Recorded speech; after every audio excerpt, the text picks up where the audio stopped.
আসসালামু আলাইকুম স্যার। আমি সামিয়া রহমান। আজকে আমি ডিজেনারেট পিসিআর সম্পর্কে আলোচনা করব। পিসিআর বা পলিমারেজ চেইন রিঅ্যাকশন হলো একটি ল্যাবরেটরি টেকনিক যার মাধ্যমে ডিএনএ নির্দিষ্ট অংশের অনেকগুলো কপি তৈরি করা হয়। এই প্রসেসে ডিজেনারেট প্রাইমার্স ব্যবহার করা হয়। প্রাইমার হলো ছোট ডিএনএ সিকোয়েন্স যা পিসিআর রিঅ্যাকশন শুরু করতে সাহায্য করে। ডিজেনারেট প্রাইমার হলো সিমিলার প্রাইমার সিকোয়েন্সের মিক্সচার। এই পদ্ধতির মূল উদ্দেশ্য হলো আননোন ডিএনএ সিকোয়েন্স অ্যামপ্লিফাই করা, যদি সেটি কোনো নোন জিনের সাথে রিলেটেড হয়।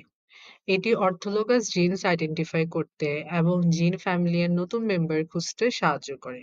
অর্থোলগাস জিনস বলতে ডিফারেন্ট অর্গানিজমসের সিমিলার জিনস বোঝায়, যেগুলোর অরিজিন কমন হতে পারে, যেমন একই ধরনের জিন মানুষ এবং অন্য অর্গানিজমে থাকতে পারে। এর প্রিন্সিপাল হলো কনজার্ভড রিজিয়ন ব্যবহার করা। কনজার্ভড রিজিয়ন মানে জিনের এমন অংশ যেটি ডিফারেন্ট অর্গানিজমস বা রিলেটেড জিনসের মধ্যে অনেকটা সিমিলার থাকে। এই কনজার্ভড রিজিয়ন দেখে ডিজেনারেট প্রাইমার্স ডিজাইন করা হয়।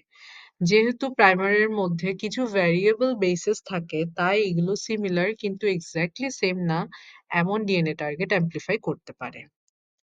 ওয়ার্কফ্লো অনুযায়ী প্রথমে ৩টি ডিজেনারেট প্রাইমার ডিজাইন করা হয়। এরপর প্রাইমার 1 এবং প্রাইমার 2 দিয়ে পিসিআর কন্ডিশন অপটিমাইজ করা হয়। তারপর পিসিআর প্রোডাক্ট অ্যামপ্লিফাই করে আইসোলেট করা হয়।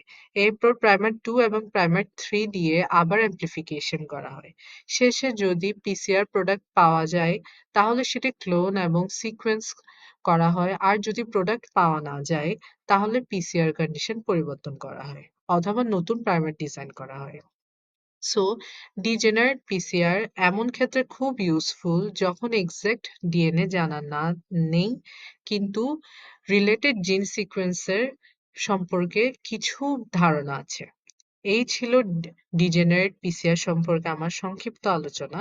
Thank you sir.